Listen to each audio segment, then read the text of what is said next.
Hello viewers, welcome to Challenger Classes. Myself Shashank Bhatt and I am your chemistry educator. तो बच्चों हम लोग chemical kinetics की एक सीरीज पढ़ रहे हैं जिसमें कि हम कहाँ तक कवर कर चुके हैं। बेसिक से लेके हम लोगों ने first order kinetics, zero order kinetics finish कर ली है। फर्स्ट ऑर्डर काइनेटिक्स में एक छोटा सा पार्ट रह गया है, जब आपके पास जो रिएक्टेंट है वो किस में हो, गैस फेज में। तो जो पहला फोकस हमारा आज के सेशन में रहेगा वो क्या है कि first order gas phase reaction, जिसमें कि रिएक्टेंट और प्रोडक्ट दोनों गैसेस होंगे। देन उसके बाद हम क्या देखेंगे, effect of temperature on the rate of reaction. अभी हमें इतना पढ़ा था कि टेम्परेचर बढ़ाने से रेट बढ़ जाता है ना, लेकिन अब देखेंगे किन मैथमेटिकल उसका प्रूफ है ना, क्वांटिटेटिवली कितना बढ़ता है। तो चलिए स्टार्ट करते हैं। पेन और कॉपी लेके आप लोग तैयार हो जाओ, ठीक है। और हमारा आज का गोल आपके सामने लिखा हुआ है और गोल को टारगेट करना है और पढ़ाई शुरू कर देनी है। चलो ठीक है, उसको हटाना पड़ेगा, पहले हटा दिया, आगे बढ़ते हैं। ठीक है, तो हमें आज किसकी बात करनी है, ऐसी रिएक्शन की जो कि फर्स्ट ऑर्डर है, साथ ही साथ उसमें जो उसके कंपोनेंट्स हैं यानी कि रिएक्टेंट और प्रोडक्ट वो कैसे हैं, गैसेज हैं। तो गैसेज में आप क्या इजीली मेजर कर सकते हो, जनरली जब लिक्विड होते थे तो हम उसकी concentration in terms of molarity measure कर लेते थे, क्योंकि आराम से लिक्विड सॉल्यूशंस की मोलैरिटी मेजर करी जा सकती है। लेकिन जब बात आती है गैसेस की, तो उनकी कंसंट्रेशन को मेजर करना इतना पॉसिबल नहीं है, क्योंकि उनका मोशन बहुत ही रैंडम है ना, उनको एक जगह कलेक्ट करके रखना पड़ेगा। तो उनकी जो मेजरेबल प्रॉपर्टी है जिसको हम इजीली मेजर कर सकते हैं वो है प्रेशर। तो जब भी गैसेस की बात होती है तो हम उनके प्रेशर के साथ डील कर सकते हैं, इसलिए मैंने लिखा है dealing in terms of pressure. तो प्रेशर की बात होगी यहाँ पे, कंसंट्रेशन की नहीं होगी। जैसे अभी तक हम रेट क्या देखते थे, change of concentration upon change in time. तो अब चेंज ऑफ प्रेशर देख लेंगे विद रिस्पेक्ट टू टाइम, है ना। गैसेस कहाँ कहाँ प्रेशर लगाती हैं, वॉल्स ऑफ द कंटेनर जिसमें रखी रहती हैं, साथ ही साथ आपस में भी कोलाइड करती हैं, ठीक है। तो इसको समझने के लिए हमें एक क्या लिखनी पड़ेगी, हमें एक गैस फेज रिएक्शन लिखनी पड़ेगी, ठीक है। तो मैं आपके सामने लिखता हूँ एक गैस फेज रिएक्शन, ठीक है। तो हम क्या बोल रहे हैं कि लेट अस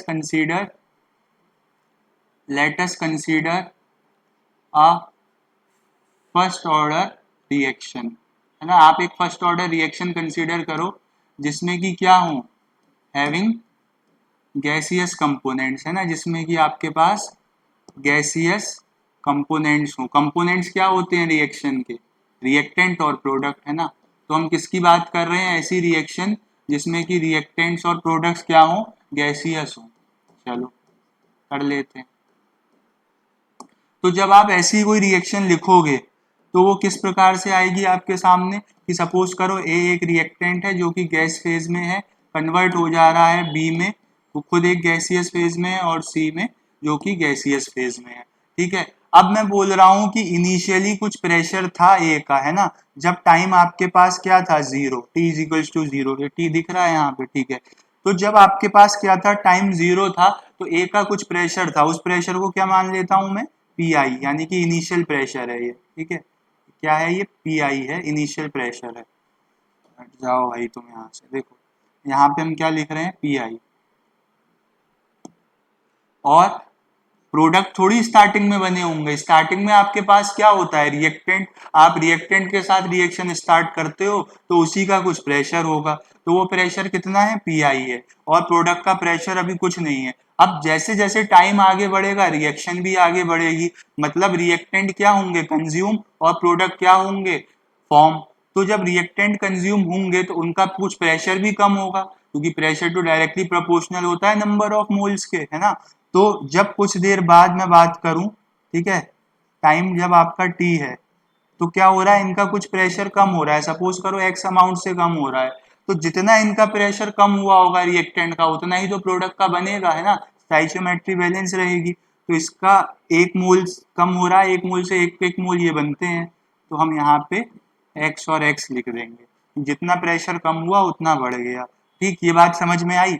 अब मुझे बताओ टी टाइम पे टोटल प्रेशर कितना होगा, यहां से अगर मुझे टोटल प्रेशर लिखना है तो जो भी आपकी रिएक्शन वेजल है उसमें टी टाइम बाद तो ये तीनों चीजें प्रेजेंट हैं, तो उसमें जो प्रेशर होगा वो भी इन तीनों चीजों की वजह से होगा। ये नहीं कि टोटल प्रेशर में आप केवल प्रोडक्ट का लिख दो या रिएक्टेंट का लिख दो, नहीं, रिएक्टेंट अभी पूरा खत्म थोड़ी हो गया है, कुछ रिएक्टेंट भी बचा है और कुछ प्रोडक्ट भी बन गए हैं। तो जो पूरा हम प्रेशर उसका मेजर करेंगे कंटेनर का, वो जो वैल्यू आएगी वो दोनों की वजह से आएगी, दोनों का कंट्रीब्यूशन होगा, रिएक्टेंट का भी और प्रोडक्ट का भी। तो आप उसको ऐड करके लिख लोगे तो क्या आ जाएगा, P I minus x plus x और प्लस एक्स।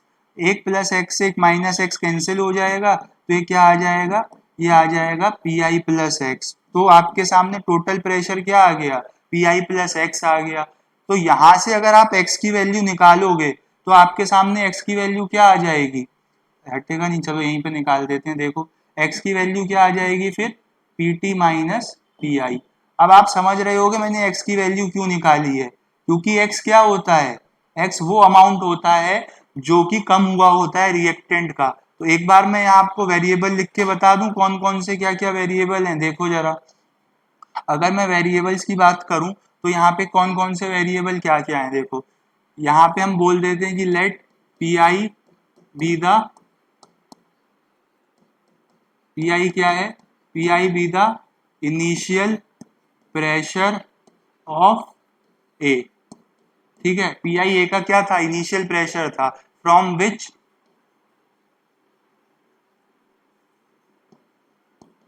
प्रेशर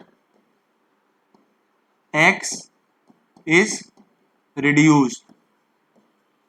क्यों कम हो रहा होगा, क्योंकि ये डिकम्पोज हो रहा होगा, है ना, ड्यू टू इट्स डिकम्पोजिशन। तो ये बातें आप ध्यान रखना।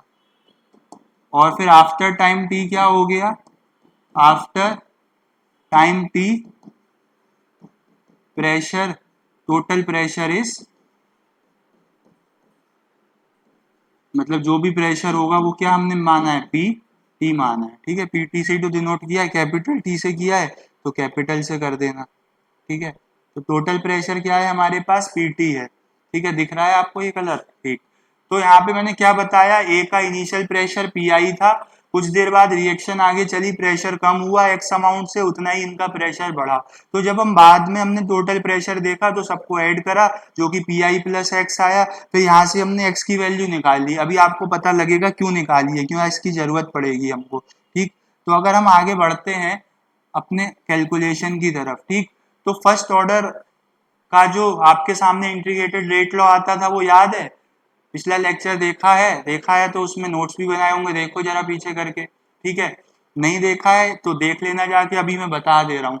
यहाँ पे जो आपके सामने एक्सप्रेशन आता था टाइम पीरियड का, वो आता था 2.303 अपॉन के लॉग बेस 10, और जो इनिशियल कंसंट्रेशन होती थी, है ना, ए नॉट, और बची हुई कंसंट्रेशन ए।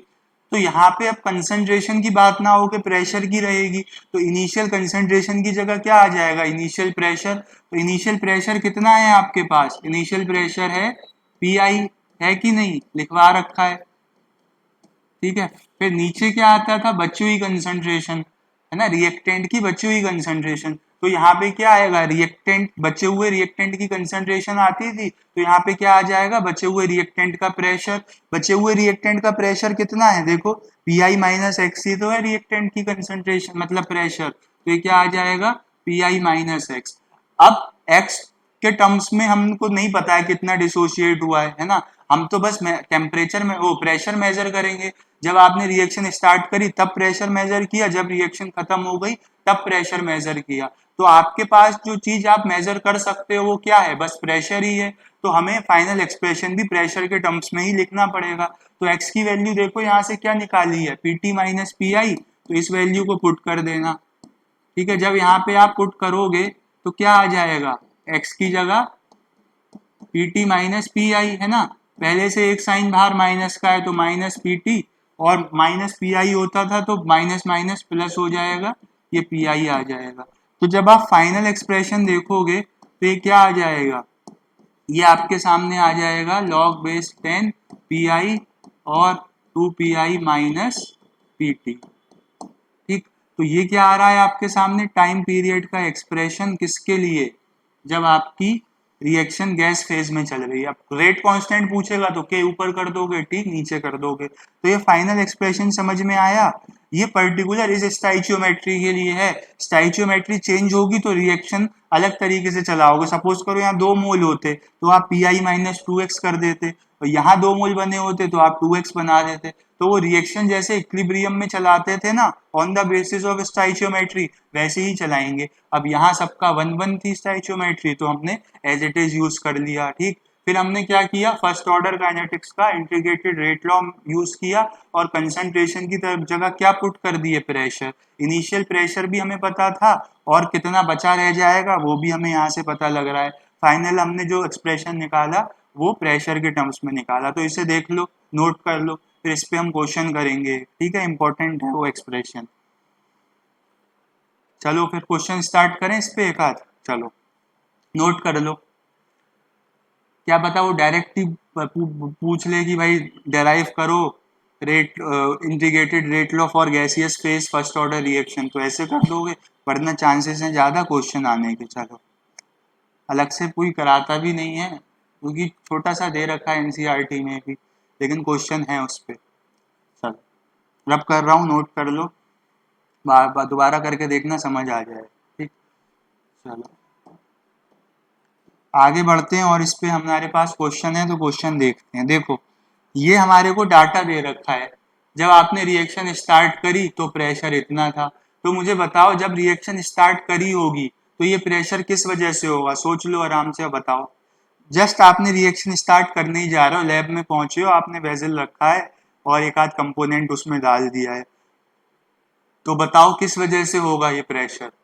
मैंने बताया था आपको स्टार्टिंग में तो आप रिएक्टेंट के साथ ही स्टार्ट करोगे रिएक्शन, तो जो इनिशियल प्रेशर होगा वो प्रेशर किस वजह से होगा, रिएक्टेंट की वजह से, है ना। तो ये क्या हो जाएगा आपका पी आई। अब आपको रेट क्या निकालना है, यहाँ पे रेट कांस्टेंट निकालना है। हमें टाइम नहीं बताया किस टाइम पे तक रिएक्शन चलाई है। अगर 360 सेकेंड तक मानोगे तो ये पीटी हो जाएगा कि नहीं, 720 तक मानोगे तो ये पीटी हो जाएगा। तो हम एक बार दोनों से निकाल लेते हैं, फिर दोनों का एवरेज कर देंगे, क्योंकि हमें पर्टिकुलर नहीं दिया है कि रिएक्शन कब तक चली है ना। तो हमें दोनों का ही निकाल लेते हैं, फिर एवरेज कर देंगे। आप इससे भी निकाल सकते हो, इससे भी निकाल सकते हो, कहने का हमारा तात्पर्य क्या है वो समझो आप।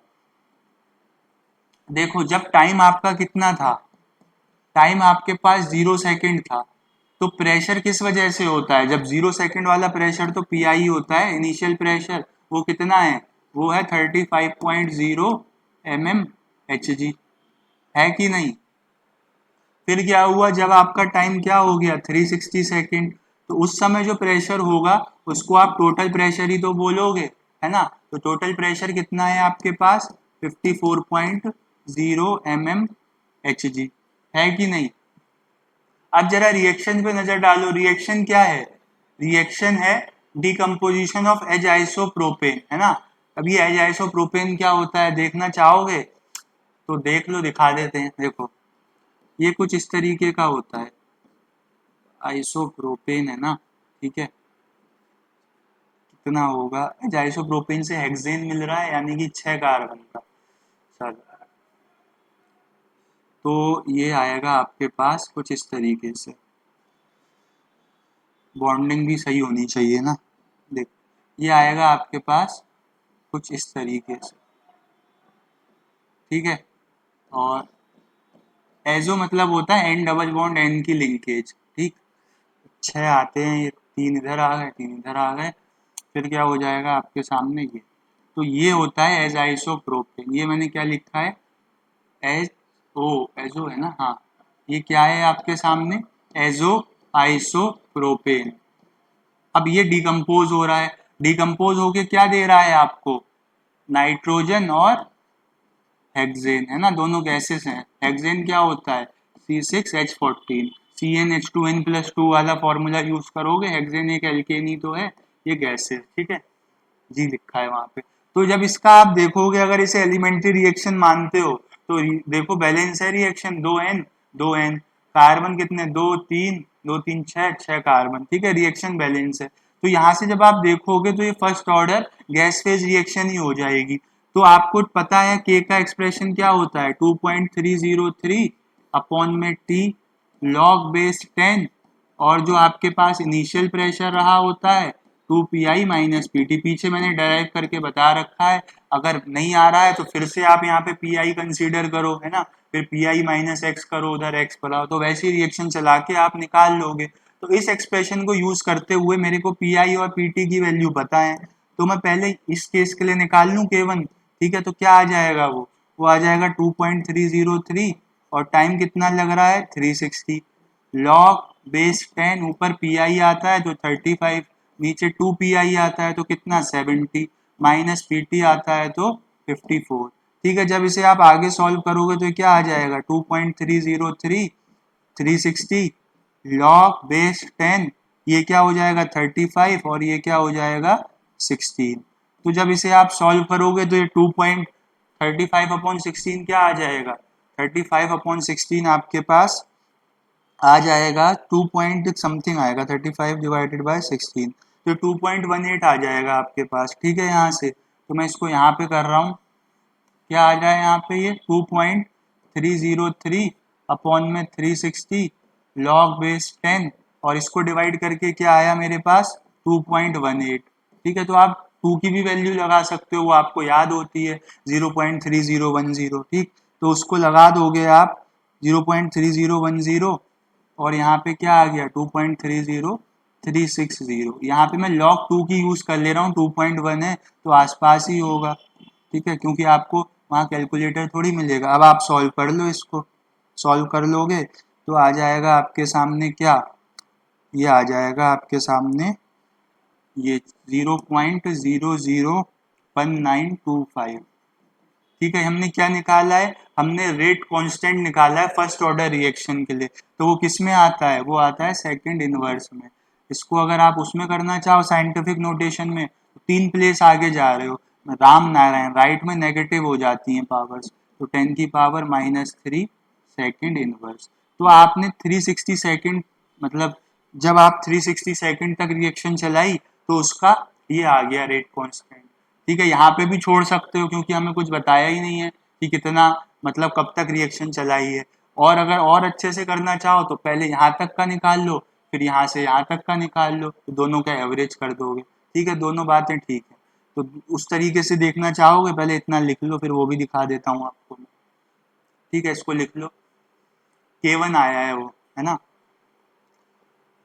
एक K1 वो आ गया, एक और निकाल लेंगे, फिर दोनों का एवरेज कर देंगे। यहाँ से यहाँ निकाल लो, चाहे यहाँ से यहाँ निकाल लो, बात सेम ही। चलो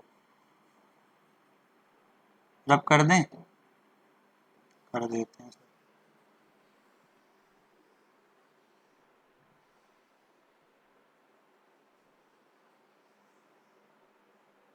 चलो, ये क्या है हमारे पास, ये जो वो K1 पहले आ गया था वो वाला है। ऐसे ही हम क्या करते हैं इस बार, हम जो आपके पास इनिशियल मतलब t=0 टाइम है, उस समय आपका इनिशियल प्रेशर तो वही रहेगा 35.0, है ना। इसको नहीं ले सकते इनिशियल प्रेशर, क्योंकि इस टाइम बाद कुछ प्रोडक्ट भी फॉर्म हो जाएगा। इनिशियल प्रेशर वही होगा जब आपकी रिएक्शन स्टार्ट हुई होगी। ठीक है, फिर आप क्या करोगे, टाइम 720 सेकेंड्स लोगे, उस टाइम पे आपके पास जो प्रेशर होगा वो पीटी होगा, कितना है 63.0 mmHg। यूनिट का यहाँ पे कोई रोल नहीं है क्योंकि वो कैंसिल हो जाएंगी। ठीक, तो फिर यहाँ पे आपके सामने के कैसे निकाल लोगे, 2.303, टाइम कितना लग रहा है 720 सेकेंड, लॉग बेस 10, ऊपर क्या आता था पी आई कितना है 35, नीचे क्या आता था 2pi माइनस पीटी, तो 2pi करोगे तो ये कितना आ जाएगा, 2pi करोगे तो ये 70 आ जाएगा, मैंने उसको मल्टीप्लाई कर दिया। ठीक, 2pi करोगे तो 70 आ जाएगा और ये कितना आ जाएगा 63। जब इसे आप आगे सॉल्व करोगे तो ये कितना आ जाएगा 2.303 अपॉन में 720 लॉग बेस 10 और यहाँ से कितना हो जाएगा 35/7, तो ये कितना हो जाएगा log 5। log 5 की आपको वैल्यू याद ही होगी 2.303, 0.7 बताई थी मैंने 720, और यहाँ पे क्या आ गया, यहाँ पे आ गया log 5। log 5 मतलब ये सब कुछ वैल्यूज तो याद होनी चाहिए, बाकी लॉग टेबल तो मिलेगी। log 5 की 0.7 के अराउंड होती है। ठीक है, तो यहाँ से आप इसे सॉल्व कर लोगे, क्या करोगे 0.7 की मल्टीप्लाई किससे करोगे 2.303 से, जो रिजल्ट आएगा उसको 720 से डिवाइड कर दोगे तो कितना आएगा 0.0022, इतना आ रहा है। ठीक है, तो यहाँ से जो K2 आएगा वो कितना आ जाएगा, 2 प्लेस आगे 2.23 इंटू 3 प्लेस आगे सॉरी, तो -3 सेकेंड इनवर्स। तो दोनों तरफ से आपके पास क्या आ गया, रेट कांस्टेंट आ गया। अब आप क्या निकाल लो, आप निकाल लो एवरेज रेट कांस्टेंट, क्योंकि हमें बताया नहीं था रिएक्शन कब तक चली है। तो एवरेज कैसा होता है, सम ऑफ ऑब्जर्वेशन अपॉन में नंबर ऑफ ऑब्जर्वेशन, इनका आप सम कर लो 1.92, वो तो पावर कॉमन है उसे बाहर कर लेना, और 2.23 इंटू 10⁻³ अपॉन में क्या आ रहा है, 2 आ रहा है। जब इसे आप सॉल्व करोगे तो क्या आ जाएगा, 1.92 प्लस क्या है आपके सामने 2.23 ये, और डिवाइड बाय 2 करके आ जाएगा 2.075 इंटू 10⁻³ सेकेंड इनवर्स। तो जो आपका रेट कांस्टेंट आएगा फाइनल वो ये आएगा। चाहे ये वाला भी निकाल के छोड़ सकते हो, देखो आसपास है, ये वाला भी निकाल के छोड़ सकते हो। मैंने दोनों का एवरेज ले लिया क्योंकि क्वेश्चन में हमें गिवन नहीं था कि रिएक्शन कब तक चली है, तो हमने दोनों केस मान के चल रही है कि पहले 360 सेकंड तक चली है फिर 720 तक। तो 360 तक चलने से ये रेट कांस्टेंट आया, 720 तक चलने से ये रेट कांस्टेंट आया, दोनों का एवरेज लिया और हमने आंसर लिख दिया। बताओ समझ आया कि नहीं, देख लो। ठीक है, अच्छा न्यूमेरिकल है, मतलब लेंदी है, आएगा तो अच्छे 3-4 मार्क्स में ही आएगा। एनसीईआरटी में दिया हुआ भी है एक्सरसाइजेज में, इसलिए मैंने डिस्कस कर लिया। एक क्वेश्चन और होगा ऐसा ही वहां पे गैस फेज का, तो कर लेना उसको, ठीक, नोट कर लो इसको। फिर आगे बढ़ते हैं और इफेक्ट ऑफ टेम्परेचर की तरफ बढ़ेंगे। बस ये लास्ट चैप्टर है फिजिकल केमिस्ट्री का, मतलब न्यूमेरिकल से आपको छुटकारा मिल जाएगा। ठीक है, इसी क्लास में न्यूमेरिकल होंगे, अगली क्लास में तो कोलिजन थ्योरी है शायद। ठीक, तो न्यूमेरिकल्स का झंझट खत्म, लेकिन झंझट खत्म से मतलब ये नहीं है, मतलब आपको और कुछ ऐसा चैप्टर नहीं करना है जहाँ न्यूमेरिकल होगा, तो आपको इन्हीं को बार बार रिवाइज करना है। ठीक, और एग्जाम में कैलकुलेशन इजी आएगी, मतलब आप इजीली कर सको, कैंसिल वगैरह हो रहा होगा, simple multiplication division addition subtraction होगा। ठीक, मैथ का पेपर नहीं है, केमिस्ट्री का है। चलो फिर नोट कर लो। ठीक है, आगे बढ़ते हैं फिर रब करके इसको, चलें। चल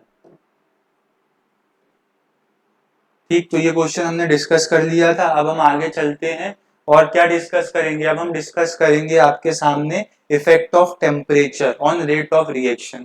तो अपनी प्रीवियस नॉलेज से बताओ कि जब टेम्परेचर बढ़ता है तो रिएक्शन के रेट पे क्या फर्क पड़ता है। जब मैंने factors affecting rate of reaction बताए थे, तो बताए थे भाई मैंने इफेक्ट ऑफ टेम्परेचर, तो बताओ क्या फर्क पड़ेगा। देखो, टेम्परेचर बढ़ाने से क्या होगा, ऐसे आओ बात पे। अगर आप रिएक्शन ऐसे मानते हो कोलिजन थ्योरी के हिसाब से, कोलिजन थ्योरी पढ़ेंगे, वो ये कहती है कि रिएक्टेंट मॉलिक्यूल्स कोलाइड करते हैं तब प्रोडक्ट बनता है। तो भाई अगर रिएक्टेंट मॉलिक्यूल्स कोलाइड करते हैं तो टेम्परेचर बढ़ाने से उनकी कोलिजन पे क्या फर्क पड़ेगा। अगर आप टेम्परेचर बढ़ा दोगे तो उन मॉलिक्यूल्स की काइनेटिक एनर्जी बढ़ जाएगी, चट से वो कोलाइड कर जाएंगे, अच्छे से कोलाइड कर जाएंगे तो प्रोडक्ट अच्छे से बनेगा, यानी कि रेट ऑफ रिएक्शन बढ़ जाएगा। तो जनरली टेम्परेचर इंक्रीज करने पे क्या होता है, देखा ये गया है कि अधिकतर केसेस में रेट ऑफ रिएक्शन बढ़ता है। ये बात तो आपको समझ आ गई। और एक बात थ्योरेटिकली बताई गई है कि अगर आप टेम्परेचर 10 डिग्री सेल्सियस से या 10 केल्विन से इंक्रीज करते हो तो आपका रेट जस्ट 10 डिग्री सेल्सियस पहले जो था उससे डबल हो जाता है। ठीक है, वो बात मैंने लिखी भी है यहाँ पे। फॉर अ केमिकल रिएक्शन, है ना, with rise in temperature by 10 degree Celsius the rate constant is nearly doubled. मतलब रेट कांस्टेंट और रेट तो डायरेक्टली प्रोपोर्शनल होते हैं। रेट प्रोपोर्शनल टू रिएक्टेंट की कंसंट्रेशन, प्रोपोर्शनलिटी हटाते थे, रेट कांस्टेंट लगाते थे, तो वो दोनों का लिंक ही है, मतलब जो रेट है वही क्या है, रेट कांस्टेंट है, आपस में डायरेक्ट रिलेशन है। तो इन्होंने भी यही बात बोल दी, तो इसका कुछ वैलिड प्रूफ भी तो होना चाहिए, तो उस प्रूफ को भी देखेंगे हम यहाँ पे। ठीक, तो हमने जनरल क्या बात पढ़ी यहाँ पे, हमने जनरल बात ये पढ़ी कि sir on increasing temperature generally, है ना, अधिकतर केसेस में ऑन इंक्रीजिंग टेम्परेचर जनरली क्या होता है, रेट ऑफ रिएक्शन इंक्रीज होता है। Generally rate of reaction, rate of reaction क्या होता है, इंक्रीज होता है। हटो, हट हट हट, चलो, रेट ऑफ रिएक्शन इंक्रीजेस। ये बात तो आपको समझ में आ गई कि सर रेट बढ़ाने से मतलब टेम्परेचर बढ़ाने से काइनेटिक एनर्जी बढ़ेगी, मॉलिक्यूल्स की वो ज्यादा जल्दी कोलाइड करेंगे, रेट बढ़ जाएगा। ये बात तो हमें समझ में आ गई। अब उस बात का प्रूफ कैसे दोगे, है ना, उस बात का भी तो कोई प्रूफ होना चाहिए। तो उस बात का प्रूफ कैसे मिलता है, उस बात का प्रूफ हमें मिलता है क्वांटिटेटिव रिलेशन से। वो क्वांटिटेटिव रिलेशन क्या है उसको देख लो, ठीक। तो अगर हमें क्या देखना है, इसका क्वांटिटेटिव अप्रोच देखना है इस बात का, है ना। क्वांटिटेटिव प्रूफ किसने दिया है वो पढ़ना है। इस बात का क्वांटिटेटिव प्रूफ आपको किसने दिया है, इस बात का क्वांटिटेटिव प्रूफ आपको दिया है आर्हीनियस नाम के साइंटिस्ट ने। तो उन्हीं की हम इक्वेशन पढ़ते हैं, क्या, आर्हीनियस इक्वेशन। तो अब हमारा फोकस किस पे रहेगा, आर्हीनियस इक्वेशन पे। देखो आर्हीनियस इक्वेशन क्या होती है, वो रिलेट करती है रिएक्शन के रेट कांस्टेंट को उसकी एक्टिवेशन एनर्जी से। अभी मैं एक्टिवेशन एनर्जी भी बताऊंगा क्या होती है, पहले आर्हीनियस इक्वेशन देख लो, ठीक है। ये आर्हीनियस इक्वेशन है जहां पे कि आपके सामने के क्या है, जानते ही हो आप के को, के क्या है, के है रेट कांस्टेंट रिएक्शन का, ठीक है। और ए को हम यहाँ पे बोल देते हैं प्री एक्सपोनेंशियल फैक्टर, क्योंकि ई क्या होता है, एक्सपोनेंशियल उससे पहले आ रहा है, तो ए को आप प्री एक्सपोनेंशियल फैक्टर भी बोल देते हो, ठीक। आई बात समझ में कि नहीं। और ई क्या होता है, देखो ई आपके सामने होता है एक्टिवेशन एनर्जी, उसको भी देखेंगे ये एक्टिवेशन एनर्जी क्या है, ठीक। और क्या है आपके सामने, आर, आर क्या होता है, यूनिवर्सल गैस कांस्टेंट होता है। तो बेसिक बातें हैं यार, सारी लिखवाते हो तुम मुझसे, है ना, और मेरी राइटिंग खराब है। चलो, और फिर क्या है, टी, टी क्या है, टेम्परेचर। इनकी यूनिट याद रखना, कौन से यूनिट में क्या प्लेस करना है। रेट कांस्टेंट की तो तुम्हें पता ही है, एक्टिवेशन एनर्जी यहाँ पे होती है जूल पर मोल में, ठीक है। और यूनिवर्सल गैस कांस्टेंट फिर जूल पर केल्विन पर मोल वाला लगाना। टेम्परेचर किस में लगाओगे, केल्विन में, तो कैंसिल हो जाएंगे, ठीक है, केल्विन इनवर्स से केल्विन, मोल इनवर्स से, ठीक है। तो इसीलिए, ठीक, इसको नोट कर लो, करो चलो। ये क्या है, आर्हीनियस इक्वेशन है। अभी देखते हैं आर्हीनियस इक्वेशन में ये एक्टिवेशन एनर्जी क्या है। चलो पहले इतना नोट कर लो, फिर एक्टिवेशन एनर्जी की तरफ बढ़ेंगे, ठीक है। छाप लिया, देखो एक्टिवेशन एनर्जी क्या होती है वो समझ लो। देखो एक्टिवेशन एनर्जी जो होती है हमारे पास, वो कैसे डिस्क्राइब करी गई है, उसके लिए आपको एक रिएक्शन कंसीडर करनी पड़ेगी। मैं एक रिएक्शन लिख रहा हूं आपके सामने, H2 प्लस I2, यही रिएक्शन दी है एनसीईआरटी में, इसी से समझ लेते हैं। यहाँ से क्या बन जाता है, हाइड्रोजन आयोडाइड बन जाता है। तो ये रिएक्शन कैसे होगी, देखो रिएक्शन में क्या होता है, एक स्टेज ऐसा आता है जिसे हम बोलते हैं इंटरमीडिएट स्टेज। उस स्टेज पे क्या होता है, बॉन्ड ब्रेकिंग और bond formation simultaneously take place करता है, और यही रियल लाइफ में होता है। कहीं एक जगह से बॉन्ड ब्रेक होगा तभी तो दूसरी जगह बॉन्ड बनना शुरू होगा, धीरे धीरे ही तो बॉन्ड ब्रेक होता है, धीरे धीरे नया बॉन्ड बनता है। Same is applicable to reactant. H2 में क्या होगा, आपस में H और H मॉलिक्यूल्स में बॉन्ड होगा, देखो यहाँ पे पहले ऐसे बॉन्ड होगा। सिमिलरली आयोडीन और आयोडीन मॉलिक्यूल्स में बॉन्ड होगा, लीनियर होंगे, मैंने ऐसे बना दिया, ये भी लीनियर ही है, ठीक है। ये इनिशियल रिएक्टेंट का केस है।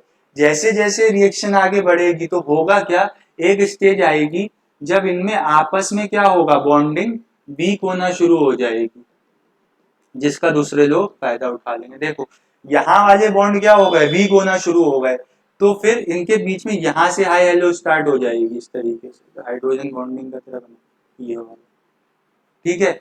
तो उन्होंने क्या कहा, आपस में तो भाई अपने जैसों से तो बॉन्ड बन नहीं रहा है, दूसरों से बनाने की कोशिश करते हैं, तो पहले अपनों से बॉन्ड ब्रेक भी तो करना पड़ेगा।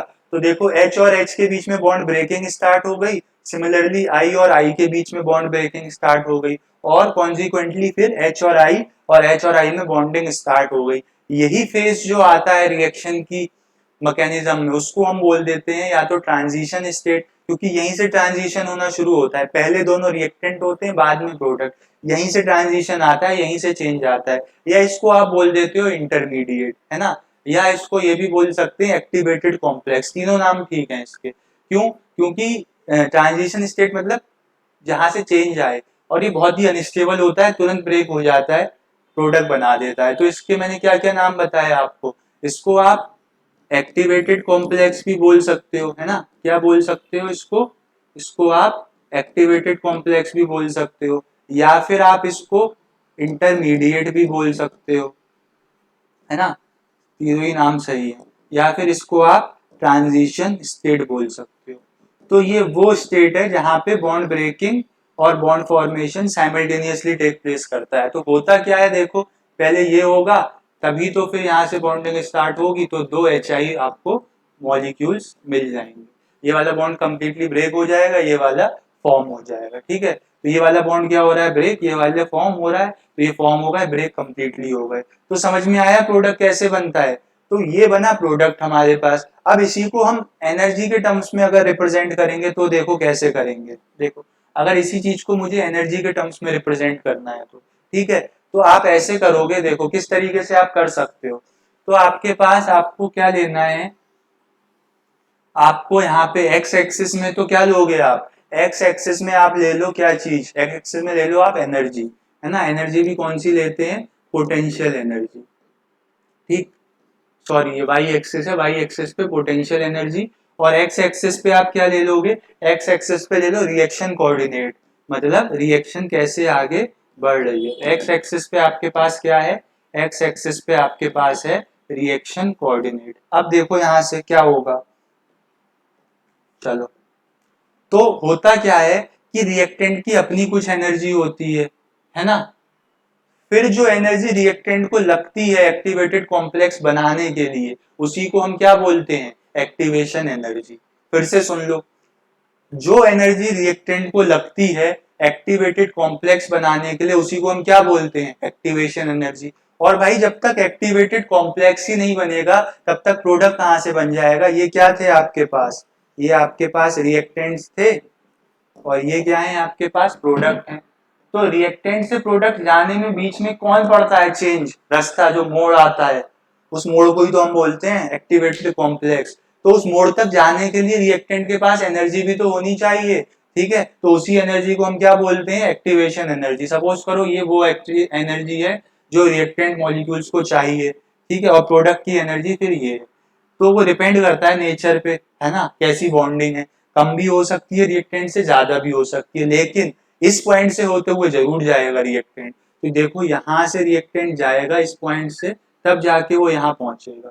समझ में आई आपको बात। तो मैंने यहाँ पे आपके सामने क्या रिप्रेजेंट किया है वो देख लो। देखो यहाँ पे जो मैंने ये रिप्रेजेंट किया है, ये पॉइंट क्या रिप्रेजेंट करता है, ये पॉइंट रिप्रेजेंट करता है आपका एक्टिवेटेड कॉम्प्लेक्स का ना, एक्टिवेटेड कॉम्प्लेक्स की एनर्जी। और ये क्या रिप्रेजेंट करता है, एनर्जी ऑफ रिएक्टेंट, क्योंकि वाई एक्सेस के करस्पॉन्डिंग एनर्जी है, और ये क्या है, एनर्जी ऑफ प्रोडक्ट्स। तो अगर आप इसके टर्म्स में देखोगे तो ये क्या है, H2 और I2 की एनर्जी, ये क्या है, वो एक्टिवेटेड कॉम्प्लेक्स वाली एनर्जी, और ये क्या है, HI वाली एनर्जी। तो यहाँ पे जब आप लेबलिंग करोगे तो लेबलिंग में आप ये पाओगे, देखो कि यहाँ से जो रिएक्टेंट को एनर्जी यहाँ तक चाहिए जाने में, उसको हम क्या बोल देते हैं, उसी को हम बोल देते हैं एक्टिवेशन एनर्जी। तो वो जो रिलेशन में आता था k equal to A exponential की power minus E A by R T, तो वो ई ए यही है, क्या है, ये एक्टिवेशन एनर्जी। अब एक्टिवेशन एनर्जी आपके पास जितनी ज्यादा होगी तो उतना ज्यादा रिएक्टेंट को टाइम लगेगा एक्टिवेटेड कॉम्प्लेक्स बनाने में, तो कॉन्सिक्वेंटली रेट स्लो हो जाएगा, है ना। तो वही तो होता है, ई की नेगेटिव पावर होती है ना, तो नेगेटिव मतलब इनवर्स रिलेशन होता है रेट कांस्टेंट और एक्टिवेशन एनर्जी में। आई बात समझ में। तो ई ए को आप कैसे डिफाइन करते हो, देखो ई ए क्या है, ई ए आपके पास है इसका एक्टिवेशन एनर्जी, है ना। इसको कैसे डिफाइन करते हैं आप, इसको ऐसे डिफाइन कर देते हैं कि it is the energy required, है ना, एनर्जी रिक्वायर्ड किस काम के लिए, energy required to form activated complex. Activated complex बनाने के लिए जो एनर्जी चाहिए होती है उसको हम क्या बोल देते हैं, उसको हम एक्टिवेशन एनर्जी बोल देते हैं। तो बताओ एक्टिवेशन एनर्जी का कॉन्सेप्ट समझ में आया। ये वो मिनिमम अमाउंट ऑफ एनर्जी है जो हर हालत में रिएक्टेंट को चाहिए ताकि वो एक्टिवेटेड कॉम्प्लेक्स बना ले, और जब वो एक्टिवेटेड कॉम्प्लेक्स बनाएगा तभी तो वो प्रोडक्ट में कन्वर्ट होगा। तो भाई यहाँ तक तो पहुंचाओ, यहाँ तक पहुंचाने की एनर्जी ई है, जिसको हम क्या बोलते हैं, एक्टिवेशन एनर्जी। तो नोट कर लो इसको, एक्टिवेशन एनर्जी को, है ना।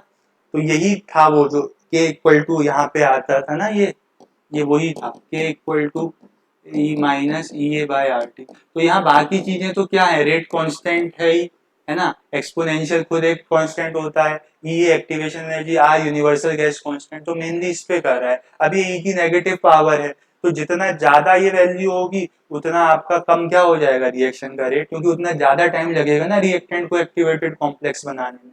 तो नोट कर लो इसको, ठीक है।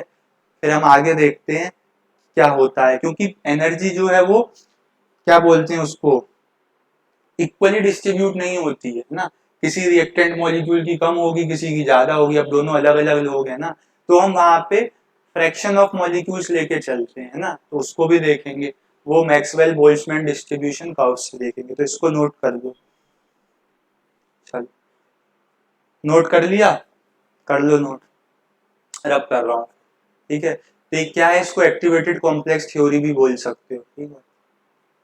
चलो अच्छा लग रहा है ना, बहुत बढ़िया, शाबाश, आगे आ जाओ, चलो रब कर रहा हूँ इसको, ठीक है। आगे हम देखेंगे, आगे अब हमें देखना है मैक्सवेल और बोल्ट्जमैन डिस्ट्रीब्यूशन कर्व।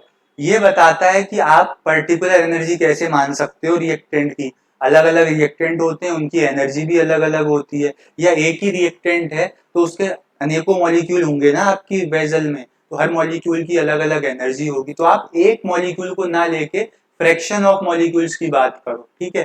तो इन्होंने क्या बताया, इन्होंने बताया कि आप फ्रैक्शन ऑफ मॉलिक्यूल्स को लेके चलो, ठीक। इनका देखो क्या था डिस्ट्रीब्यूशन का, इन्होंने फ्रैक्शन ऑफ मॉलिक्यूल्स को प्लॉट किया था। देखो यहाँ पे हम क्या प्लॉट करेंगे, फ्रैक्शन ऑफ मॉलिक्यूल्स। तो इन्होंने जो कर्व दिया था उसमें इन्होंने क्या प्लॉट किया था, यहाँ पे प्लॉट किया था फ्रैक्शन ऑफ मॉलिक्यूल्स, ठीक है, मतलब कितने मॉलिक्यूल्स को आप कंसीडर करके चल रहे हो। और यहाँ पे आपके पास क्या आ जाता है, यहाँ पे आपके पास काइनेटिक एनर्जी आ जाती है, कोई भी एनर्जी है, तो मूव कर रहे हैं इसलिए काइनेटिक एनर्जी बोल दिया था, वहीं दिखा रहे थे इसलिए पोटेंशियल एनर्जी बोल दिया था। तो ये आपके पास कर्व आया, ठीक। अब इसमें कर्व बनेगा कैसे, ये देखो, देखो फ्रैक्शन ऑफ मॉलिक्यूल्स जो हैं, जैसे जैसे काइनेटिक एनर्जी बढ़ेगी ज्यादा होंगे एक्टिवेटेड कॉम्प्लेक्स बनाने के, और जब बन जाएगा फिर रिएक्टेंट मॉलिक्यूल्स कम होने लगेंगे। तो ग्राफ कैसा आता है, ऐसा बेल शेप्ड आता है इस तरीके से, देखो ये वाला, ठीक। तो मैं बोल रहा हूं ये ग्राफ आता है कब, ये ग्राफ आता है तब जब आपका टेम्परेचर क्या है, टी है, ठीक। और इस पॉइंट के करस्पॉन्डिंग जो पीक आती है ना, पीक, पीक के करस्पॉन्डिंग जो एनर्जी होती है, जो पीक के करस्पॉन्डिंग एनर्जी होती है उसको हम क्या बोल देते हैं, उसको हम बोल देते हैं मोस्ट प्रोबेबल, क्या, मोस्ट प्रोबेबल काइनेटिक एनर्जी। क्यों बोल रहे हैं, क्योंकि मोस्टली फ्रैक्शन ऑफ मॉलिक्यूल्स जो हैं, है ना, वो यहीं पे तो लाई कर रहे हैं। काइनेटिक मॉलिक्यूल्स क्यों लिख रहा हूँ, काइनेटिक एनर्जी लिखना है, ठीक है। तो मुझे क्या लिखना है यहाँ पे, काइनेटिक एनर्जी। क्यों लिख रहा हूँ, देखो ग्राफ से देखो, फ्रैक्शन ऑफ मॉलिक्यूल्स मैक्सिमम कहाँ पे है, सबसे ज्यादा प्रोबेबिलिटी कहाँ है मॉलिक्यूल्स के मिलने की, देखो इस पॉइंट पे। और इस पॉइंट के करस्पॉन्डिंग जो काइनेटिक एनर्जी है उसको हमने क्या बोल दिया, मोस्ट प्रोबेबल काइनेटिक एनर्जी, ठीक। ये बात हो गई। अब क्या हुआ, साइंटिस्ट ने कहा भाई ये तो एक टेम्परेचर पे हो गया, तो जरा जो बात थ्योरेटिकली हमने ऑब्जर्व देखी है कि 10 डिग्री बढ़ाने से रेट डबल होता है, तो वो बात क्या यहाँ से प्रूव होती है। तो उन्होंने कहा अब आप टेम्परेचर 10 डिग्री सेल्सियस या 10 केल्विन से बढ़ा दो, ठीक है। तो यहाँ पे क्या हो रहा है, यहाँ पे हम टेम्परेचर को इंक्रीज कर रहे हैं, देखो। तो टेम्परेचर को जब इंक्रीज किया तो ग्राफ कुछ ऐसा आ गया था, ठीक। तो ग्राफ कुछ ऐसा आया। ये कब आ रहा है, ये तब आ रहा है जब आपने क्या किया, ये वाला ग्राफ कब आ रहा है, जब आपने टेम्परेचर 10 डिग्री सेल्सियस से इंक्रीज कर दिया, ठीक। तो ये ग्राफ तब आ रहा है। और यहाँ पे, और यहाँ पे जो मिनिमम एनर्जी रिक्वायर्ड है रिएक्टेंट मॉलिक्यूल्स को, वो कितनी है, वो ये है एक्टिवेशन एनर्जी। इतनी एनर्जी मॉलिक्यूल्स को चाहिए ही चाहिए प्रोडक्ट बनाने के लिए, ठीक है। तो जब इतनी एनर्जी हो जाएगी रिएक्टेंट मॉलिक्यूल के पास, तभी तो प्रोडक्ट बनेंगे, यानी कि तभी तो रिएक्शन कंप्लीशन की तरफ जाएगी, तभी तो हम रेट ऑफ रिएक्शन को बता पाएंगे कि रिएक्शन चल रही है या नहीं। तो मुझे बताओ टी टेम्परेचर पे, है ना, कौन सा कलर ले लें, टी टेम्परेचर पे कितने मॉलिक्यूल्स हैं एक्टिवेशन एनर्जी से ज्यादा वाले, वो आपके सामने ये वाले हैं, है ना। ये क्या है, ये फ्रैक्शन ऑफ मॉलिक्यूल्स हैं जो टी टेम्परेचर पे वो एक्टिवेशन एनर्जी वाले बैरियर को क्रॉस कर रहे थे, जो वो पीक आ रही थी, ठीक। और फिर मैं किस पे बात कर रहा हूं, फिर मैं बात करता हूं कि T+10 पे कितने मॉलिक्यूल्स हैं, तो वो देखो उसके नीचे वाले ग्राफ के हो जाएंगे, है ना। तो ये जो ऑरेंज कलर वाले मॉलिक्यूल्स थे आपके सामने, ऑरेंज कलर ही दिख रहा है ना, ये क्या है, ये फ्रैक्शन ऑफ मॉलिक्यूल्स हैं जो एक्टिवेशन एनर्जी का बैरियर क्रॉस करते हैं T डिग्री सेल्सियस पे। और ये येलो लाइन से जो मैंने बना रखे हैं, ये फ्रैक्शन ऑफ मॉलिक्यूल्स हैं जो एनर्जी ऑफ एक्टिवेशन या एक्टिवेशन एनर्जी का बैरियर क्रॉस करते हैं T+10 डिग्री सेल्सियस पे। तो आपने क्या ऑब्जर्व किया, ये अप्रोक्सीमेटली डबल है नंबर ऑफ मॉलिक्यूल्स, तो भाई रेट इसीलिए ही डबल हो जाता है। टी टेम्परेचर पे इतने थे, T+10 पे इतने हो गए, तो अप्रोक्सीमेटली डबल हो गए। तो इसी बात को हम थ्योरेटिकली बोलते हैं कि 10 डिग्री सेल्सियस टेम्परेचर बढ़ाने से या 10 केल्विन बढ़ाने से रेट ऑफ रिएक्शन डबल हो जाता है। क्यों हो जाता है, क्योंकि उस एक्टिवेशन एनर्जी को क्रॉस करने वाले मॉलिक्यूल्स डबल हो जाते हैं, और वही एनर्जी तो रिक्वायर्ड थी प्रोडक्ट बनाने के लिए। आई बात समझ में या नहीं। तो इस फ्रैक्शन ऑफ मॉलिक्यूल्स को कौन रिप्रेजेंट करता है ना, तो यहाँ पे ये जो होते हैं, ठीक, fraction of molecules, fraction of molecules crossing ये एक्टिवेशन एनर्जी बैरियर किससे रिप्रेजेंट करते हैं हम क्या मतलब आर्हीनियस इक्वेशन में रिप्रेजेंट किया गया है, आर रिप्रेजेंटेड बाय ये वाला जो फैक्टर आता है e⁻⁻ तो ये क्या चीज बताता है, ये बताता है कि यही वो फ्रैक्शन ऑफ मॉलिक्यूल्स हैं जो कि एक्टिवेशन एनर्जी बैरियर को क्रॉस करते हैं। तो आपने यहाँ पे क्या देखा, इस बात को मैं नोट करा दूं, इतना नोट कर लो, फिर मैं आपको नोट करा देता हूँ। देखो यहाँ पे हमने क्या ऑब्जर्व किया, हमने यहाँ पे ये ऑब्जर्व किया कि देखो on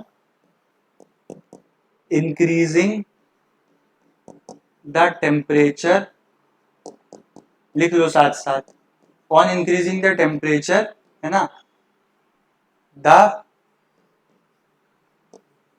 on increasing the temperature by कर लो, कितने से आपने इंक्रीज किया है ना, on increasing the temperature by 10 degree Celsius the fraction of molecules crossing activation energy barrier increases. देख लिया आपने, फ्रैक्शन बढ़ गया, इतना था इतना हो गया, ठीक है। तो on increasing temperature by 10 degree Celsius the fraction of molecules crossing the energy barrier increases. फिर क्या देखा गया, तो जो देखा गया कि एरिया जो था मतलब कर्व का, है ना, दिस इंक्रीज वॉज अप्रोक्सीमेटली, कितना था, ये जो इंक्रीज था ये अप्रोक्सीमेटली डबल था, this increase was approximately double as observe, कहां से ऑब्जर्व किया गया, as observe from the Maxwell Boltzmann distribution curve, है ना। मैक्सवेल बोल्ट्जमैन डिस्ट्रीब्यूशन कर्व से आपने क्या ऑब्जर्व किया, आपने ये ऑब्जर्व किया कि टी डिग्री था तो इतने थे और 10 डिग्री सेल्सियस से बढ़ा दिया तो इतने हो गए, यानी कि एक्टिवेशन एनर्जी को बैरियर को क्रॉस करने वाले मॉलिक्यूल्स भी बढ़ गए, है ना। Was double as observe from the Maxwell distribution Boltzmann curve, किसमें, through the increased area under the curve, है ना, एरिया अंडर द कर्व क्या हो गया, इंक्रीज हो गया। तो वही क्या थे, फ्रैक्शन ऑफ मॉलिक्यूल्स। तो वहीं से हमें पता लगा कि रेट जस्ट डबल हो जाता है। तो जो बात हम लिखते थे वो बात यहाँ से प्रूव होती है। बताओ आई बात समझ में कि नहीं, बता दो। तो मैक्सवेल बोल्ट्जमैन डिस्ट्रीब्यूशन कर्व ने क्या एक्सप्लेन किया, इसने ये एक्सप्लेन किया कि काइनेटिक एनर्जी रिएक्टेंट मॉलिक्यूल्स की सेम नहीं है ना, वो अलग अलग तरीके से डिस्ट्रीब्यूटेड है हर मॉलिक्यूल के पास। तो आप as a whole fraction of molecules की बात करो, मतलब आपने पूरे एक बीकर में से 1 लीटर में से आपने 500 ml मॉलिक्यूल उठा लिए, तो उस तरीके से फ्रैक्शन ऑफ मॉलिक्यूल्स की बात करो और उसको काइनेटिक एनर्जी के साथ प्लॉट करो। तो T°C पे उसका कर्व ये ऊपर वाला आया था, ठीक है। फिर क्या हुआ था, हमने चेक किया कि कौन कितनी एनर्जी चाहिए मॉलिक्यूल्स को एक्टिवेटेड कॉम्प्लेक्स बनाने के लिए, तो वो इस पॉइंट के करस्पॉन्डिंग थी। तो इस पॉइंट के बाद जितने मॉलिक्यूल्स हैं वही तो प्रोडक्ट में कन्वर्ट होंगे, ठीक है। तो वो प्रोडक्ट में कन्वर्ट हो गए। फिर हमने 10°C बढ़ाया तो कर्व ये आ गया। कर्व की खास बात क्या है कि area under the curve same रहेगा, क्योंकि एरिया अंडर द कर्व क्या रिप्रेजेंट कर रहा है, फ्रैक्शन ऑफ मॉलिक्यूल्स। तो फ्रैक्शन ऑफ मॉलिक्यूल्स ओवरऑल तो उतने ही रहेंगे, लेकिन एक्टिवेशन एनर्जी बैरियर को क्रॉस करने वाले मॉलिक्यूल्स देखा ये गया कि बढ़ गए। और जस्ट जो इंक्रीज आया एरिया में बिलो द कर्व वो डबल था। तो हमने ये बोल दिया कि रेट ऑफ रिएक्शन भी डबल होता है। तो बात यहां से प्रूव होती है, ठीक है। तो इसको लिख लो, ये था हमारे पास क्या, इफेक्ट ऑफ टेम्परेचर को एक्सप्लेन करने वाला एक कर्व। ठीक, आई बात समझ में या नहीं, बताओ, बोलो। आई गई होगी भाई, इसमें क्या था ऐसा, ठीक है। तो यहां तो हमने देख लिया क्या कि इफेक्ट ऑफ टेम्परेचर क्या होता है। एक तो हमने एक्टिवेशन एनर्जी वाले कॉन्सेप्ट से देखा था, ठीक है। फिर हमने देख लिया मैक्सवेल बोल्ट्जमैन डिस्ट्रीब्यूशन कर्व से। अब होगा क्या, इस एक्टिवेशन एनर्जी को न्यूमेरिकली भी कैलकुलेट करना होगा, ठीक। तो उसके लिए हम किसकी हेल्प लेंगे, आर्हेनियस इक्वेशन की। और क्या करेंगे, दो अलग अलग टेम्परेचर पे रिएक्शन का रेट निकालेंगे, ठीक है। तो दो टेम्परेचर हो जाएंगे हमारे पास, दो रेट हो जाएंगे। एक्टिवेशन एनर्जी रिएक्शन की हमेशा सेम रहेगी, चाहे आप उसे रूम टेम्परेचर पे कर लो, चाहे आप उसे रूम के बाहर बाहर वाले टेम्परेचर पे कर लो। रिएक्शन की एक्टिवेशन एनर्जी कांस्टेंट रहती है ना, चाहे उसे कहीं भी कराओ आप। टेम्परेचर अलग लोगे, रेट अलग हो जाएगा, लेकिन वो बैरियर जो है वो हमेशा उतना ही रहेगा। उतना बैरियर क्रॉस करके जाना पड़ेगा रिएक्टेंट को प्रोडक्ट बनाने के लिए। तो उसको हम देखेंगे नेक्स्ट क्लास में कि कैसे दो अलग अलग टेम्परेचर पे दो अलग अलग रेट कांस्टेंट आते हैं और उनकी हेल्प से हम एक्टिवेशन एनर्जी कैलकुलेट कर लेते हैं। उसके बाद हम इफेक्ट ऑफ कैटलिस्ट देख लेंगे रिएक्शन के रेट पे, देन कोलिजन थ्योरी, और फिर हमारा चैप्टर खत्म हो जाएगा, ठीक है। तो इसको नोट कर लो, है ना। फिर हम मिलते हैं नेक्स्ट क्लास में। तो आज के लिए आप लोगों का धन्यवाद, पढ़ाई करते रहो, नोट्स अच्छे से बना लेना। आज की क्लास के लिए धन्यवाद, मिलते हैं नेक्स्ट क्लास में।